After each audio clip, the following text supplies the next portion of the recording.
My husband beat me because I refused to live with his mother, and then he went off to relax, completely unbothered.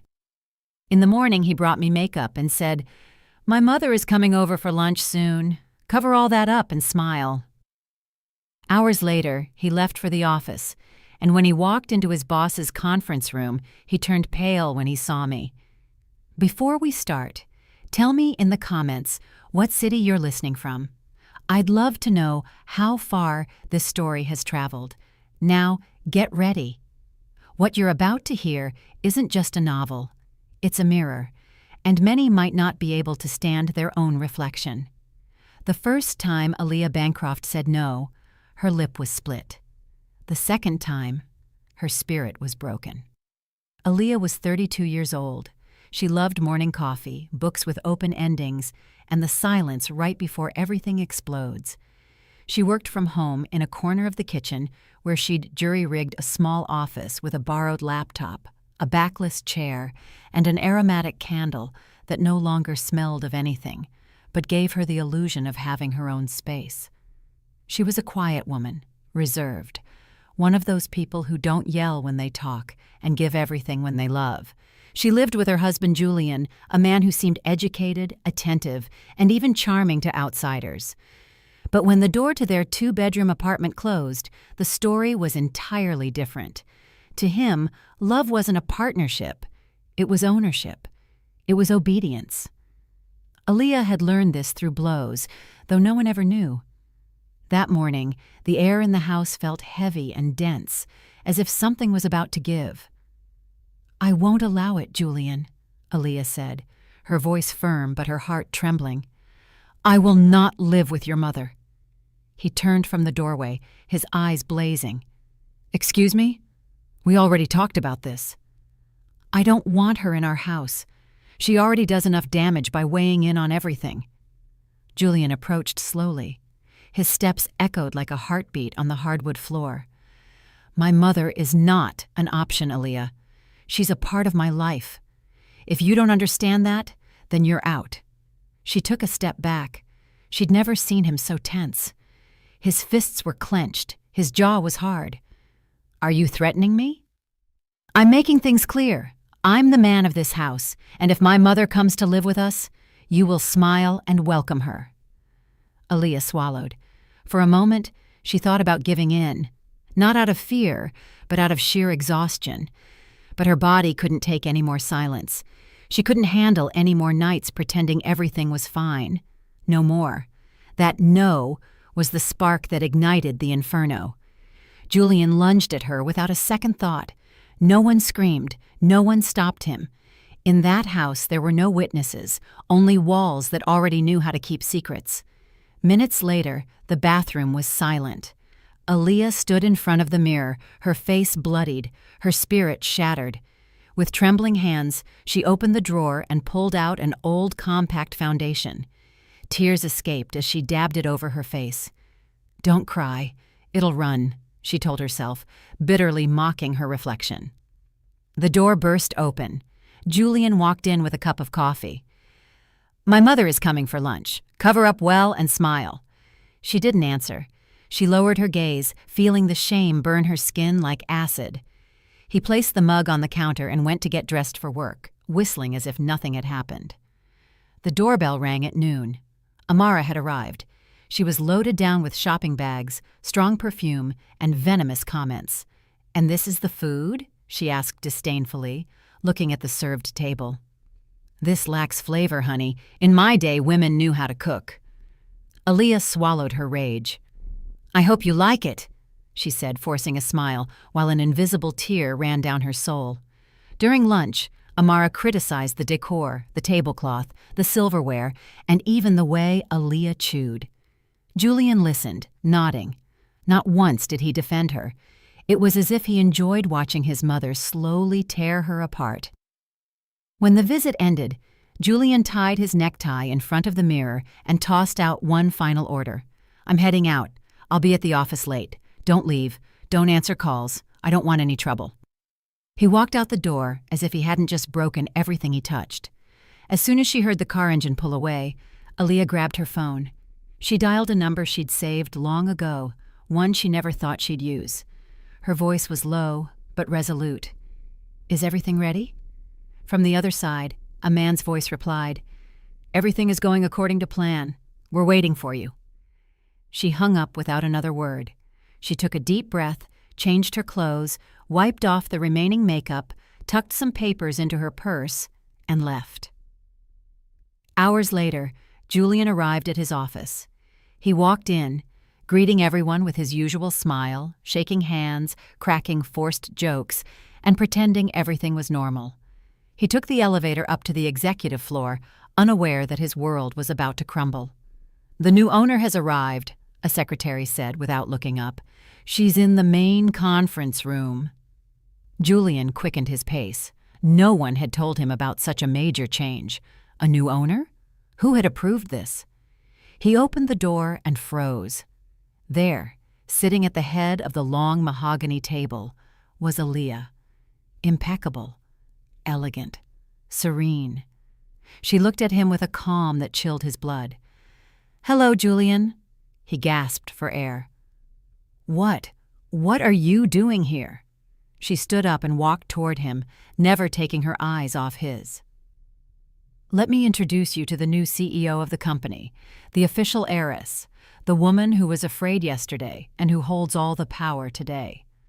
The directors murmured among themselves. Some looked at him with pity, others with mockery.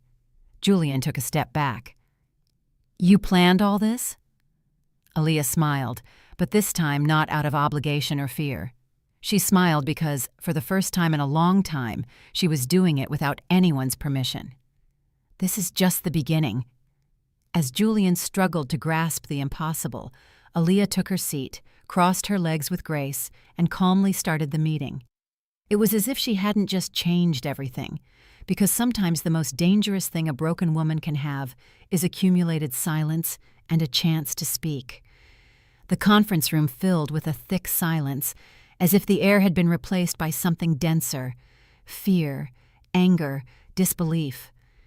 Julian could barely stand up straight. Sweat ran down his temples while Aaliyah, unperturbed, continued the meeting as if nothing extraordinary had happened. She spoke clearly, with an elegant tone, without needing to raise her voice. She offered no explanations. She didn't justify her presence. She simply assumed power as if it had always belonged to her. The executives exchanged tense glances. Some pretended to take notes, others disguised their uncomfortable surprise. A couple of them, who knew more than they let on, nervously swallowed. Julian sat down in an isolated chair without asking permission. His body was there, but his mind was still trapped in that image. Aaliyah, sitting on the throne of his father's company, transformed into something he never imagined: a threat. When the meeting ended, she stood up slowly, closed her file, and left without looking at anyone. Not a word directed at Julian, not a glance. She walked down the hallway as if she knew exactly where she was going, as if she had walked that path 1,000 times, though this was the first time she had ever set foot in the building with her name on the official documents. The rumors spread like a wildfire in dry grass. How did that woman get here? Wasn't she Julian's wife? Now she's his boss, and they say she inherited everything from the previous owner. Is it true? I heard the founder's family kept her hidden, and what if she was the old man's mistress? The voices multiplied, the intrigue grew, but Aaliyah didn't respond. Her silence was more feared than any statement, and that was the most unsettling thing to many. Meanwhile, Julian wandered the office like a ghost. No one greeted him as before. The respect had vanished, and when he tried to regain control at the next day's meeting, his chair was occupied by someone else. He returned home at night looking for comfort, but only his mother, Amara, was waiting for him, sitting in the dark with a glass in her hand. "What did you do?" she asked without looking at him. "Nothing," he replied, dropping the keys on the table. "Don't lie to me, Julian. I heard about the company. How can that woman be sitting in your father's place? She's not just that woman. She's my wife. Or was. And how did she become your boss?" Julian collapsed onto the sofa, exhausted. His eyes showed something Amara wasn't used to seeing in her son: defeat. "I don't know. I swear I don't know. She was home this morning, and now she controls everything. I don't know how she did it." "Then find out," Amara hissed. "Because if you don't take back what belongs to you, I will." Aaliyah, on the other hand, locked herself in her office, surrounded by files, records, and new faces. There was a lot to clean up, too much to discover. The company, which had been in corrupt hands for years, was a minefield. Every corner held a secret. Every desk hid a conflict, and she knew it. She could smell it in the air. She called a private meeting with Human Resources. She reviewed the contracts, the promotions, and the unjustified dismissals one by one. In 3 days, she fired 5 managers who had spent years sabotaging the projects of honest employees. Her hand didn't tremble when she signed the papers. She knew honest people needed space to breathe. "I didn't come here to destroy this company," she said in her first internal address. "I came to clean it, to heal it, like a wound that hurts at first, but eventually heals." The words were recorded and went viral in employee group chats. Many began to admire her in secret. Others hated her quietly. But everyone knew one thing: Aaliyah was here to stay. Meanwhile, Julian tried to find flaws. He called lawyers and investigated the inheritance documents. None of them found anything irregular. Everything was legal, impossibly legal, as if it had all been prepared years in advance. And that drove him mad because it meant Aaliyah hadn't reacted overnight. She had planned it, patiently, like someone preparing a storm and waiting for the exact moment to let loose the first crack of thunder. That night, Julian waited for her outside the building. "I need to talk to you." She looked at him for a second without stopping. "Aaliyah, please. Not everything was a lie." She stopped. She looked at him with something that wasn't hate. It was pity. A cold pity that cut deeper than contempt. "Everything was a lie, Julian. From the first I love you to the last punch. You didn't mean to hurt me. And yet you did every time you silenced me, every time you made me doubt myself, every time you forced me to cover up the pain." "I can change. I don't want you to change. I want you to walk away." Julian tried to take her hand, but she firmly backed away. "No more," she said. "You don't have permission anymore." Upon returning to her office, a new assistant was waiting. She was young, thin, with deep circles under her eyes and trembling hands. "I'm Layla. Human Resources assigned me to help with your schedule." Aaliyah looked at her carefully. There was something familiar in her eyes, the same contained fear she knew well. "First time in a role like this?" "Yes," Layla replied, looking down. "I worked in other offices, but never for very long." During lunch, while everyone talked amongst themselves, Layla sat alone in a corner. She didn't eat, she didn't speak. She just held her notebook as if it were a life raft. Hours later, during a presentation, Layla fainted in front of everyone. "Call somebody!" an employee shouted. Aaliyah rushed over, took her hand, and asked for space. Seeing that no one was helping, she carried Layla to the nurse's station herself. "I'm fine," Layla whispered when she came to. "I just didn't eat breakfast." Aaliyah offered her water, stroked her hair like a little sister, and quietly said something Layla didn't expect. No one should fall without someone there to pick them up. Layla looked at her with eyes full of unshed tears. She didn't say anything more. When the day ended, Aaliyah reviewed the reports and found something strange. There was a blocked, classified file under her name. She requested it from the confidential archives. They told her she would have to wait 24 hours. That night, arriving home, she found an envelope on the table. It had no sender, just her name written by hand. She opened it slowly. Inside was a single sheet of paper, a sentence written in black ink with shaky handwriting. "Your mother isn't dead." For a moment the world stopped spinning. Aaliyah felt a chill run down her arms. She looked around as if someone might be watching her. Her heart began to race. That envelope hadn't been left by anyone from the company. There was no way. It was personal, intimate.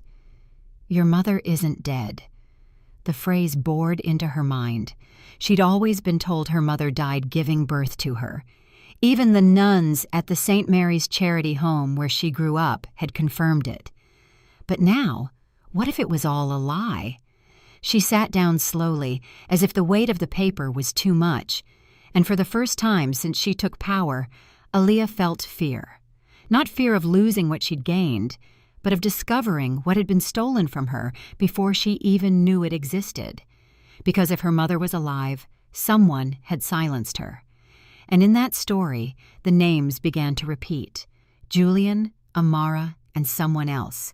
Someone who hadn't yet shown their face, but was undoubtedly watching, waiting. The mask of power had begun to fall, and what lay beneath was just beginning to reveal itself. Aaliyah left the letter on the table, as if it burned. The phrase floated in the air like thick smoke. "Your mother isn't dead." She didn't know who had written it, but the handwriting had something familiar about it, something that shook her soul. She spent the night awake, staring at the closed envelope, wondering if everything she had believed was a lie. She remembered the nuns, the cold nights in the home, the vague answers, the evasive looks when she asked about her mother. There were never any photos, never a name, just a story repeated so many times that it eventually seemed true. The next morning, she went directly to the company's legal archive. She had total access as the CEO, but some documents required special authorization, and this was one of them. "I need file 94HL2, she told the archivist, an older man who lowered his eyes when he heard the name. "It's registered under Arthur Bancroft from over 20 years ago. That's sealed by court order. It can only be opened with a direct order from the board." Aaliyah placed both hands on the desk. "I'm the chairman of the board." The man hesitated for a few seconds before handing her the folder. It was covered in dust, as if no one had touched it in decades. The cover was marked with red ink, "Confidential." She read every page slowly. When she reached the second inner envelope, sealed with wax, she tore it open without hesitation. Inside were papers signed by her adoptive father, Arthur Bancroft, detailing the irregular adoption of a child under ecclesiastical custody. The most disturbing details were not the legal ones, but an attached medical report suggesting that the biological mother had been institutionalized in a psychiatric hospital after suffering an emotional collapse following the forced loss of her daughter. Aaliyah felt the ground shift beneath her. There were names, signatures, and addresses. One in particular caught her attention. Claire Dubois, the nurse responsible for the case at St. Jude's Medical Center. She wasted no time, leaving in silence. She didn't mention anything to the team. No one should know yet. That same afternoon, at a modest house on the outskirts of the city, she knocked on the door with her heart pounding in her throat. A woman in her 70s with weathered skin and a serious face opened it. Claire Dubois. The woman observed her for several seconds before speaking. "You're her, aren't you?" Aaliyah didn't know what to say. "Her who?" The woman opened the door without another word. "Come in." Inside, the smell of camphor and medicine filled the air. Crucifixes and old photographs hung on the walls. Claire invited her to sit down. Then she stood, as if struggling to accept what she was about to say. "You were a baby the last time I saw you. They tore you from the arms of a woman who was screaming your name like her soul was leaving her body. I didn't know what to do. I was threatened. I was paid to keep silent." "Who threatened you?" The woman pressed her lips together. She didn't answer immediately. She walked to a drawer, pulled out a small envelope, and handed it to her. "I kept this all these years. I don't know why. Maybe I knew that one day someone would come looking for it." Inside was an old photograph, a young woman with dark hair embracing a baby. On the back was a date, written in pencil. Aaliyah stared at the image as if it were a distorted mirror. "She's my mother." Claire nodded. "Her name was Teresa. Well, that's what she said before they took her away. They said she was crazy, but she wasn't. She was just broken with grief." Aaliyah carefully put the photo away. She refused to cry. Not there. She left the house as if the air was suffocating her. Her mother was alive, or at least had been alive after her birth. Where was she now? Who had ordered her confinement? The answer took shape in her mind with a name that hurt to pronounce: Amara. Meanwhile, Julian was living through his own storm. The demotion at the company had been only the beginning. The contempt in the hallways, the looks from employees, the change in attitude from those who had once feared him. Now he was a cipher, a phantom, a last name without power. He started drinking more than usual, sleeping on the sofa, and getting lost for hours. He didn't answer calls. His mother pressured him daily with demands and accusations. "You can't let that woman humiliate us like this. You're a Julian by blood. She's a nobody." "I don't have control anymore," he replied, sinking deeper. "Then act, investigate, find something to destroy her." "Why don't you do it?" Julian asked with contained rage. "What is it that you know that you don't want to tell me?" Amara slowly turned, as if those words had opened an old wound. "There are things you don't understand, son." "Then explain them to me." "Because she's winning, and you look more scared than furious." Amara didn't respond. She left the room and left him alone with his paranoia. That night, Julian didn't sleep. He paced back and forth, his eyes bloodshot, his thoughts clouded. He started hearing noises, seeing shadows. At one point, he thought he saw Aaliyah watching him from the yard. He ran outside, but there was no one there. His mind was starting to unravel. The next day, Aaliyah arrived at the company with a tougher expression than usual. Layla was waiting for her in the office with the day's report. "Did you sleep well?" the young woman asked timidly. "No." Layla hesitated, then took a deep breath. "There's something I didn't tell you." Aaliyah looked at her attentively. "I'm listening." "Before I got here, I was in places that weren't offices. I was taken out of school when I was 13 years old. My mother sold me. I went through houses where I was treated like property. I escaped. I changed my name, but I still feel like there are invisible chains." Aaliyah felt a knot in her throat. She walked over to her and touched her arm. "You're not in that place anymore. Here, you're going to grow. No one is going to use you again." Layla nodded, holding back tears. "Thank you for giving me a chance." "I was an invisible girl too," Aaliyah said, "and now I'm visible so that others can be too." Hours later, as she was signing documents in her office, someone knocked on the door. "Excuse me," the security guard said. "There's a little boy outside asking to see you. He says his name is Miles. He's all alone." Aaliyah frowned. She went out immediately. In front of the building, next to a planter, was a boy about 7 years old, with messy hair and enormous eyes. When he saw her, he smiled and held out his arms. "Mommy!" Aaliyah froze. She knelt in front of him. "What did you say?" "You're my mommy. I see you in my dreams, and my grandma told me I would find you one day." "Who is your grandma?" The boy pulled a crumpled sheet of paper from his pocket. A child's drawing with a long-haired woman and a gigantic heart. "She told me this was you, that you weren't dead." Aaliyah looked at the guard. "Where did he come from?" "An older man brought him. He said he would return later. He wouldn't give his name." The boy hugged her tightly. His heart beat against Aaliyah's chest as if he had found a home. But she didn't understand. Who was this child? Why did he say he was her son?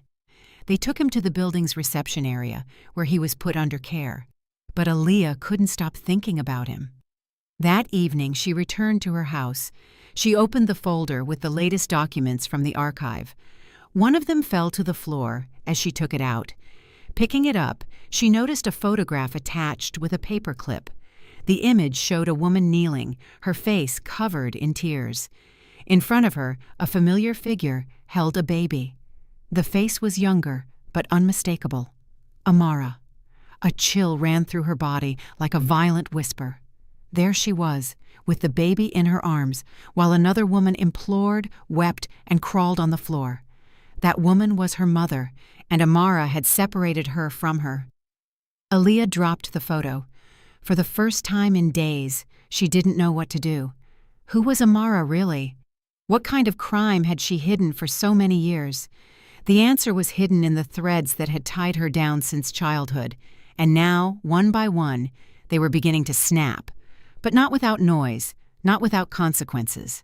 Because when you pull a thread that has held a lie together for decades, the entire fabric begins to collapse, and what is revealed can be more painful than silence. Aaliyah stared at the photo for long minutes. Tears streamed down her face, silent, as if her body knew what her mind hadn't yet dared to accept. In that image was the story they had always hidden from her. Her mother, kneeling and pleading, and in front of her, Amara, with a twisted smile and a baby in her arms. That baby was her. That image was more than proof. It was a sentence. The air in the room seemed to have stopped.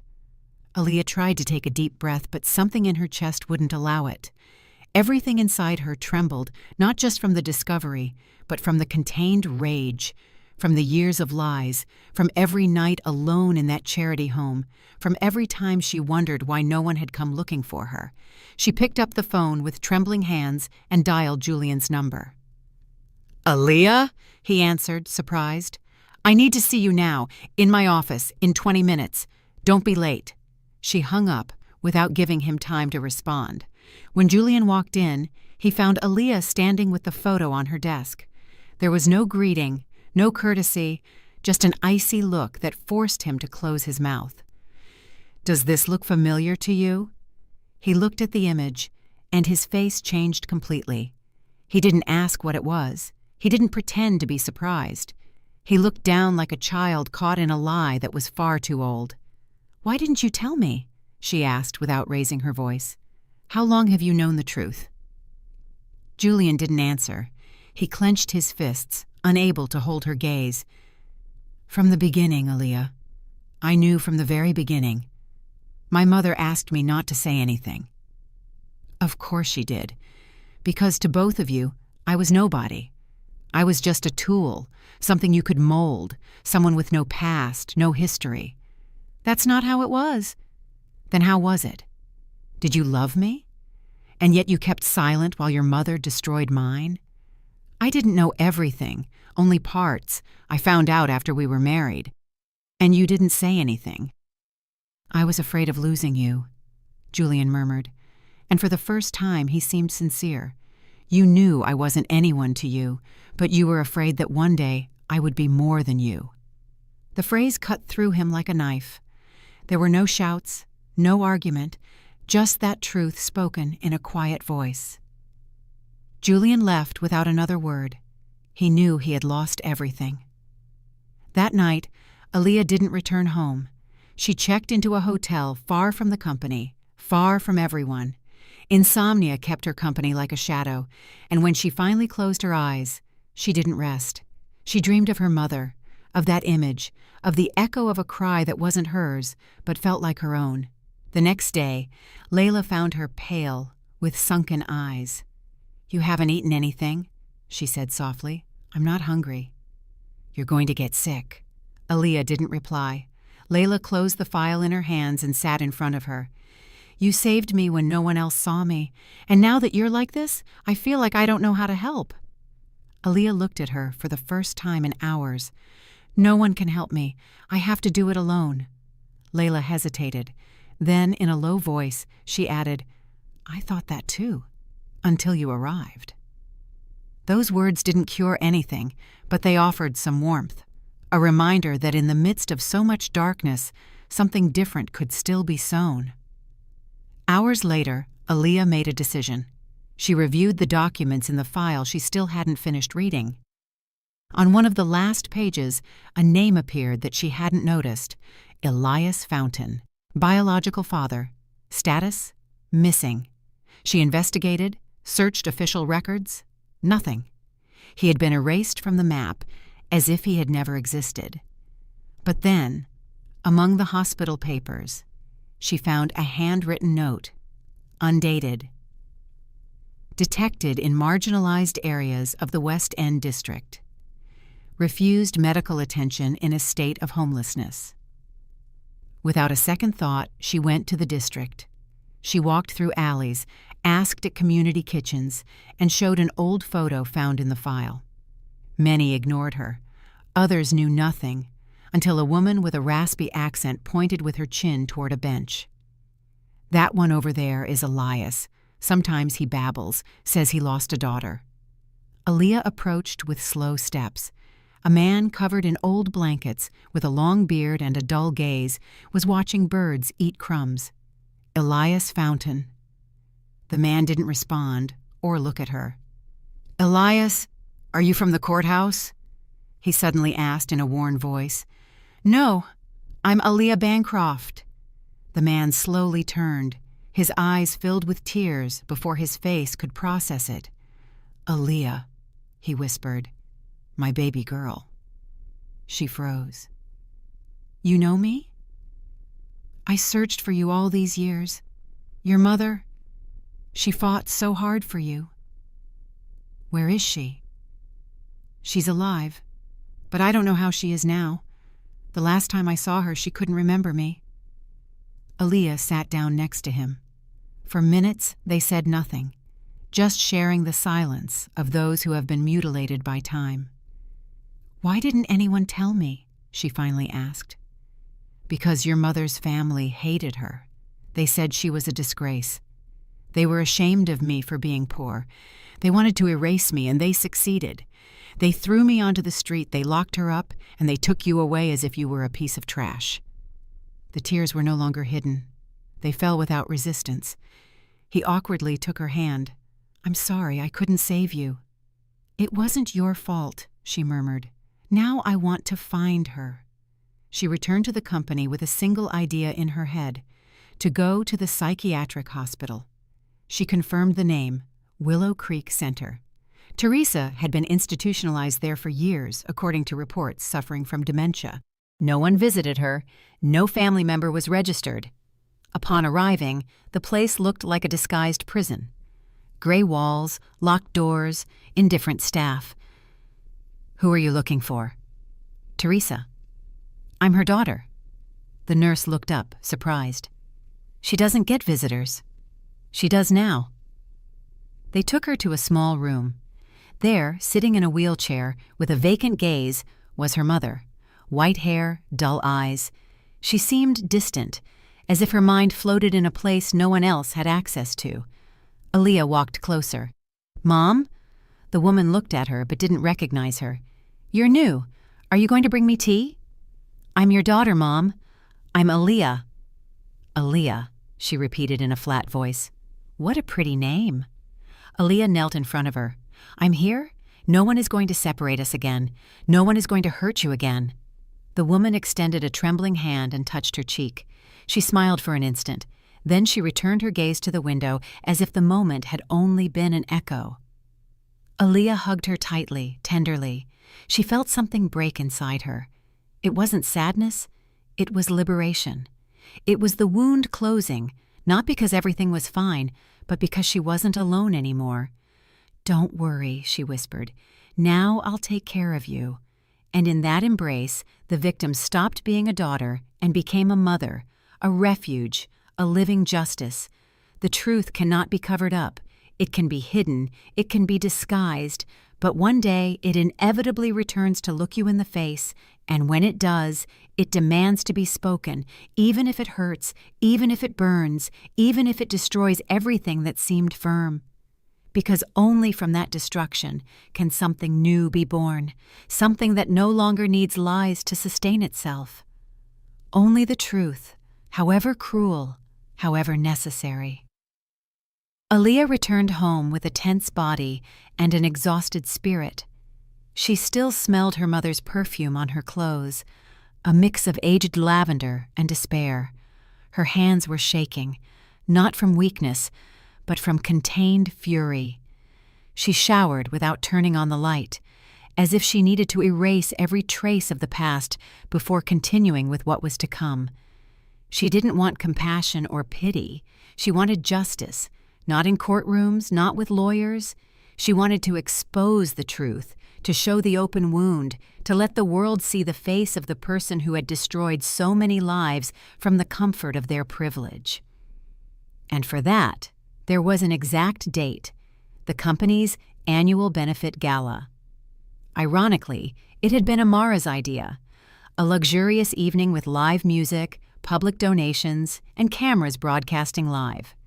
Amara wanted to clean up her image, reposition herself as a philanthropist, an exemplary mother, as the woman who had helped raise Aaliyah.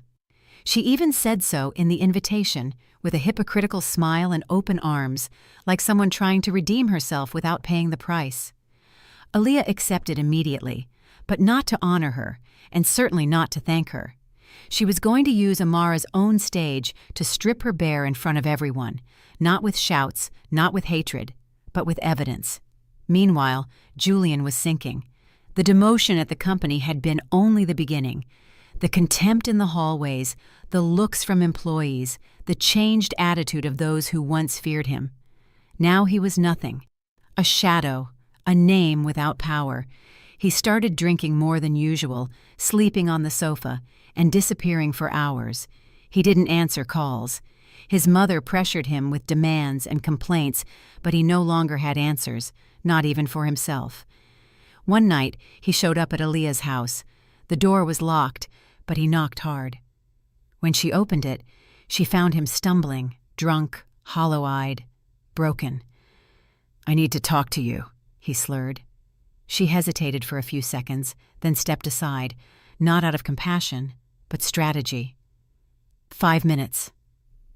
He sat on the sofa, the same one that had once witnessed arguments, silences, and lies. "I loved you, in my own way," Julian said, his voice slow. "Everything I learned about love, I learned from her. Then you learned to use, to manipulate, to control. I'm not justifying anything. I just want you to know that I did love you." Aaliyah looked at him for a long time. "You don't know what love means, Julian. Love isn't imposing. It isn't silencing truths. It isn't choosing the comfort of a lie when someone next to you is dying inside." "And I didn't know how to protect you," he said, his eyes glassy. "Because you never wanted to. Don't confuse it. You weren't incapable. You were just a coward." Julian dropped his head. He remained there in silence, then got up and walked to the door. Before leaving, he mumbled without looking back, "I hope you can forgive me someday, although I wouldn't." Aaliyah closed the door and took a deep breath. What she felt was no longer hate. It was a kind of bitter indifference, like when a wound stops hurting because the bleeding no longer matters. The next day, she received an unexpected call from Layla. Her voice sounded different, shaky, hopeful. "Aaliyah, I think I found my son." Aaliyah dropped everything and went with her. They drove together to a house in the suburbs. A woman received them at the entrance. She didn't give her name, only asked them to come in quietly. In a small room, with a makeshift bed and used toys, a 5-year-old boy was drawing with crayons. When Layla saw him, her world stopped. Her heart pounded against her chest as if it would break. She walked slowly, knelt in front of him, and whispered, "Miles." The boy looked up, recognized her without words, and ran into her arms. Layla broke down, screaming and crying as she never had before. From the doorway, Aaliyah felt that something in the universe was being repaired, as if an old crack had finally closed. They returned to the city together, and Aaliyah gave Layla a permanent job in the company's social outreach department. Her mission would now be to help other women who, like her, had been silenced and torn from what they loved most. That night, Aaliyah felt a sharp pain in her abdomen. She doubled over in the kitchen, clinging to the edge of the counter. She had told herself too many times that everything was fine, that it was just stress, that it would pass. But it didn't. She went to the doctor in secret. They ran tests. She waited for the results alone, her hands ice cold on her lap. The diagnosis arrived without anesthesia. Cancer, early stage. "It hasn't metastasized, but we need to act now." She didn't cry. She didn't ask how much time she had. She only thought of her mother, Layla, and everything that still needed to be done. "I won't tell anyone," she told the doctor. "Not yet. You'll need emotional and physical support. First, I have to close something out." She left with the papers in her purse. No one knew what was happening. Not Layla, not Elias, no one. The gala arrived on the appointed date. The theater was packed, dim lights, soft music, the press at the entrance. Everyone was talking about Amara Julian's new philanthropic era. No one suspected what was about to happen. Aaliyah arrived dressed in white, radiant, serious. She walked the red carpet without smiling. She sat at the main table. Amara took the stage shortly after. She spoke of values, family, and social justice. Her words sounded empty, rehearsed, surrounded by bought applause. "And I want to especially thank my dear Aaliyah for moving past any resentment and honoring me with her presence," Amara announced. "Not all families are perfect, but forgiveness is the true sign of growth." Aaliyah stood up, took the microphone, and her voice didn't tremble. "Thank you for your words, Amara. And since we're talking about growth, I'd like to share a testimony." She signaled to the sound technician. The screens on the stage lit up. An old video appeared, hidden camera footage. The image was blurry but clear. Amara, younger, sat in front of a desk. "I don't want that woman to ever go near the child again. Understand me clearly. If necessary, institutionalize her. I'll sign whatever it takes, but I don't want to see her again. That child will never know where she came from," a voice that sounded like Amara's stated. "And if she asks about her mother?" A male voice off camera inquired. "Make something up. That she died, that she abandoned her. It doesn't matter. That child is mine now." The video stopped. Amara was pale. She clutched her chest. She muttered something no one understood. Some thought she was faking. Others thought she would collapse. Aaliyah looked at the crowd. That child was me, and that woman who was made to disappear was my mother. She was institutionalized by order of Mrs. Amara Julian, not for mental illness, but for revenge, for hatred, for power. The silence was replaced by murmurs. Some attendees stood up, others filmed. The live broadcast continued. Social media was ablaze. "For years, I lived believing I was an orphan, that I wasn't worth anything, that I should be grateful for the little I had. Today, the truth is out, and the truth cannot be covered up." She put down the microphone, stepped off the stage, and didn't look at Amara. She wouldn't give her the satisfaction of seeing her beg. That night, the entire country talked about Aaliyah, the recording, and the lie that crumbled before millions. But what no one knew, what was still buried beneath all that noise, was the most dangerous thing. What wasn't said. Because when a powerful woman loses control, she doesn't always fall. Sometimes she attacks. And the question was no longer whether Amara was finished. The question was how far she was willing to go now that she had lost everything. Amara Julian had built her world on foundations of fear, lies, and manipulation. And now, seeing everything collapse in front of the cameras, she wasn't thinking about surrendering. She was thinking about revenge. She didn't believe in remorse. She had no room for guilt. All she had left was poison, and she would use it. After the gala, she disappeared for nearly 48 hours. Her mansion was empty, her staff abandoned her, and authorities began searching for her with a warrant for aggravated concealment, document forgery, and complicity in unlawful confinement. No one knew if she had crossed the border, if she was hiding, or if someone was protecting her from the inside. Aaliyah did not celebrate Amara's public downfall. There was no peace on her face, only a deep exhaustion, one she couldn't hide.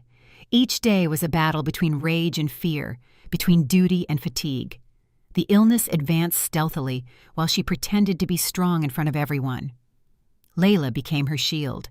She organized schedules, meetings, and press releases, and she also protected her from the journalists who waited day and night outside the company. Some yelled aggressive questions, others begged for exclusive interviews. One segment of the press treated her like a hero, another like an opportunist. No one truly knew who Aaliyah was, and that made her stronger. But the cameras didn't know that at night, Aaliyah vomited blood in the sink, that she could barely sleep, that her ribs hurt with every breath. No one knew that her hair was falling out in clumps and that she wore a wig under her scarves. They also didn't know that the doctor had told her the cancer was advancing faster than expected. She knew it, but she didn't have time to stop. Not until everything was clear. Not until Amara paid. On the third day after the gala, Amara was captured at a private airfield. She had attempted to leave the country with false documents. In her suitcase were luxury watches, jewelry, an obscene amount of cash, and a note with the names of corrupt political contacts. She was arrested without resistance, wearing makeup as if she were going to a dinner party with a frozen smile. To the cameras, she only said one phrase, "I did everything for my son. She was never worthy of him." That cry was broadcast across the news, and indignation grew on social media. There were those who condemned her, and those who, incredibly, justified her. People who saw her as a protective mother, a victim of a generation that no longer understood family as it once did. Aaliyah did not respond to any statement, gave no interviews. She didn't want anyone to speak for her. What she had to say, she had already said on the stage. Now, justice had to act. Days later, with the trial in preparation, Aaliyah took a car and went alone to the charity home where she had grown up. She wanted answers, but she also wanted to say goodbye to what had been, what had shaped her, what had broken her. The nuns received her nervously. Some looked at her with compassion, others with suspicion. The Mother Superior took her to the small chapel where Aaliyah had spent her afternoons as a child, dreaming of an imaginary mother and a family that loved her. She sat on the same wooden bench, facing the same stained glass window. This time, she didn't pray. She just closed her eyes and listened to the silence. A different silence than before. It was no longer the silence of abandonment. It was the silence of rebuilding. As she left, one of the older nuns, with slow steps and a clear gaze, handed her an envelope. "He came a few days ago. He said he was your father. He knew you would return." Aaliyah took the envelope without saying anything. She got back in the car and opened it there. It was a letter written with shaky handwriting. Elias, her real father. "My daughter, when you read this, I may no longer be here, but I am not writing to say goodbye. I am writing to thank you for having forgiven me with your eyes, even though you said nothing, for having hugged your mother, even though she couldn't recognize you, for not becoming what they made you. There are people who pass through life leaving wounds. You pass through life healing them. Even if you don't know it, even if you sometimes think you are just surviving, you heal, like things that truly hurt do." The letter trembled in her hands. She cried in the car without witnesses. Not for him, not for what wasn't. She cried for everything she never had, for everything that still hurt, for every part of herself that had been silenced and finally had a voice today. That night, Layla prepared her a hot soup. She saw Aaliyah arrive with a strained expression. "Where were you?" "At the home. He died." Layla didn't ask more. She just sat beside her. There was no need to talk, only to be present. Amara's trial was set for 3 weeks later. Aaliyah did not plan to attend every hearing. She wanted justice to do its work without turning it into a spectacle.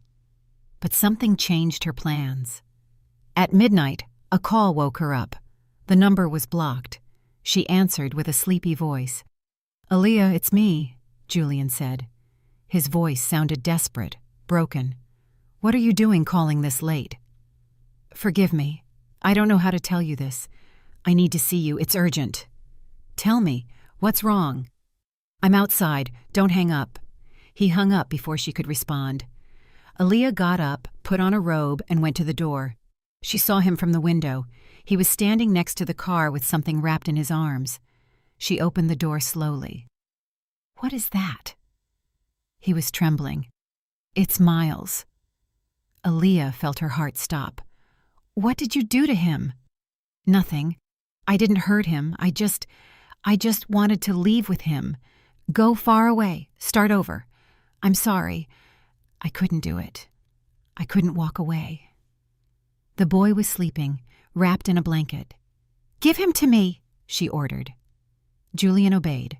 With clumsy hands, he handed the boy over. I didn't know what else to do. No one wants me. You hate me. My mother is in jail. My father died without saying goodbye, and I'm empty. You chose to be alone, she replied. He fell to his knees, crying, hitting the ground. He was a man destroyed by his own reflection. I just wanted someone to look at me without contempt. That boy doesn't need a father like you, Aaliyah said with a calmness that shattered him. He needs a mother who no longer has to cover up her pain. And she closed the door. That was the last time she saw Julian. Layla woke up from the noise. Seeing Aaliyah with Miles in her arms, she understood everything. She hugged them both. She cried in silence. Then she took him to her room, tucked him in, and sat beside him. Aaliyah looked at the sky through the window. Dawn was already breaking. The trial was beginning that very day, but she already had the most important sentence, her own. Legal justice is served, but justice for the soul is only achieved when one dares to face what always hurt and decides not to repeat it, not to perpetuate it, not to inherit the damage. Because there are wounds that are inherited, but there is also courage that is transmitted. And Aaliyah was ready to close the cycle, even if it cost her her life, even if it hurt more than everything before.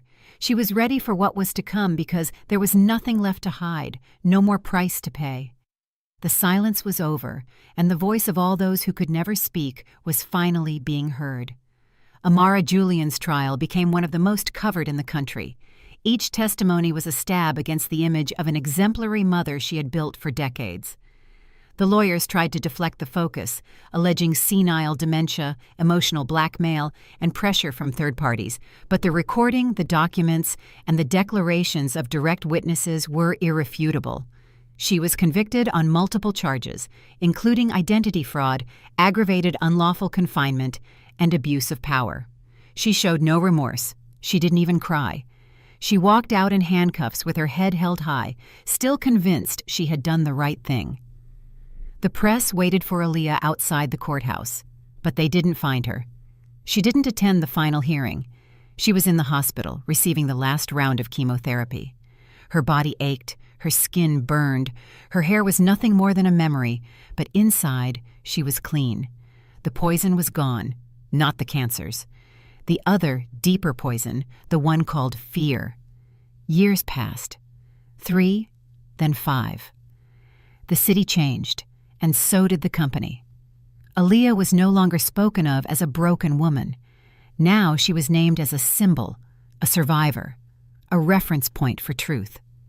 She didn't give commercial interviews or sell out to any media outlet. What she shared, she did on her own terms, through the Without Fear Foundation she had created with Layla. Layla became a pillar, taking the reins of social work, expanding the foundation to other states, rescuing dozens of women trapped in networks of abuse and exploitation. Miles, her son, grew up surrounded by conversations, affection, and books. Aaliyah gave him the middle name of her biological father, Elias, as an act of symbolic repair. Aaliyah's mother, Teresa, passed away peacefully. Her last days were spent at home with her daughter, recognizing her in small flashes of lucidity that were enough to make every word worth gold. Before she died, she gripped Aaliyah's hand tightly and whispered something Aaliyah would never forget. "You were my longest fight and my sweetest victory." When she was buried, there were no long speeches, only white flowers, a soft song, and the dignified silence of someone who was never allowed to speak on time. Julian did not reappear publicly. He was admitted to a psychiatric facility after several episodes of self-harm. He had no visitors, didn't respond to his name. He walked the hallways with a bewildered gaze. They called him by a number. He lived among childhood drawings and questions no one answered. Aaliyah was notified by protocol. She chose not to see him, but she sent a book, the only one she wrote with her own story. That book changed lives. The first edition sold out in weeks. It wasn't a self-help book. It was a raw, honest testimony with real names and undisguised emotions. She didn't ask for pity. She didn't justify anyone. She spoke of wounds, memory, women who love, who stay silent, who resist, and what happens when they stop being silent. "No makeup can cover the silence," was one of the first sentences. "No blow can defeat a woman determined to live without fear." That phrase became a banner, a tattoo, a motto. Women from different countries began to write to her, sending letters, messages, photos with the book in their hands. Some read it in prisons, others in shelters, some in a courthouse waiting room before reporting abuse for the first time. Aaliyah never expected fame or wanted recognition, but the universe had other plans. She was invited to give conferences and large talks, some at universities, others in forgotten neighborhoods. She always said the same thing before starting.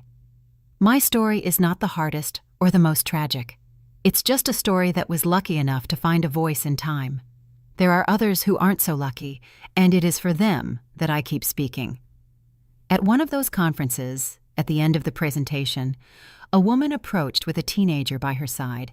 He had large eyes and a serene gaze. The boy didn't speak. He just watched her intently. "He remembers you. He says you hugged him once at the entrance of your office." Aaliyah looked at him closely. He nodded slightly. Then he wrote something in a small notebook hanging from his neck. He showed her the page. In crooked letters, it said, "You taught me not to be quiet." She felt a knot in her throat. She knelt down, hugged him, and whispered, "Then it was all worth it." Leaving the conference, she took a deep breath. The night was cool. The city seemed different, less hostile. Maybe it was just her who had changed. She walked home alone, without bodyguards, without a driver. She climbed the stairs calmly, turned on the living room light. Everything was quiet. She poured herself some tea, took off her shoes, and went to the bathroom. She stopped in front of the mirror. She observed her reflection carefully. She no longer wore a wig. Her hair was growing back, slow, curly, and wild. The marks of the treatment were still on her skin. They weren't scars. They were medals. She touched her face. There was no makeup, no blush, no foundation, no shadow. Just her. For the first time in a long time, she smiled. Not out of obligation, not out of protocol, not because someone asked her to. She smiled because she was no longer afraid, because now she knew who she was and what she was, and she didn't need to wear a disguise anymore. What did you think of this story? There are many people, like Aaliyah Bancroft, living silent battles every day. Our hope is that her voice has resonated within you too. If this story touched your heart, share it. Let more people feel accompanied. Be part of the change. Tell us in the comments what you would have done in her place and what city you are watching from. Reading your words makes us feel closer to you. And if you haven't already, like, subscribe, and hit the notification bell. Every action you take is a sign that these stories must continue to be told. Don't go yet. Our next moving story is already appearing on your screen. Click on any of them and continue exploring this universe of real, moving, and necessary stories. Thank you for being here. Thank you for feeling with us. We send you a huge hug, wherever you are. See you in the next one. Did you like the story, and which city are you listening from? Let's meet in the comments. If you like the story, you can support me by sending a super thanks so I can keep bringing more stories like this. Thank you so much for your sweet support. I'm looking forward to your comments on the story. On the screen, you can see 2 new life stories that I highly recommend. There's so much more on my channel. Don't forget to subscribe. See you in the next life story with love and respect.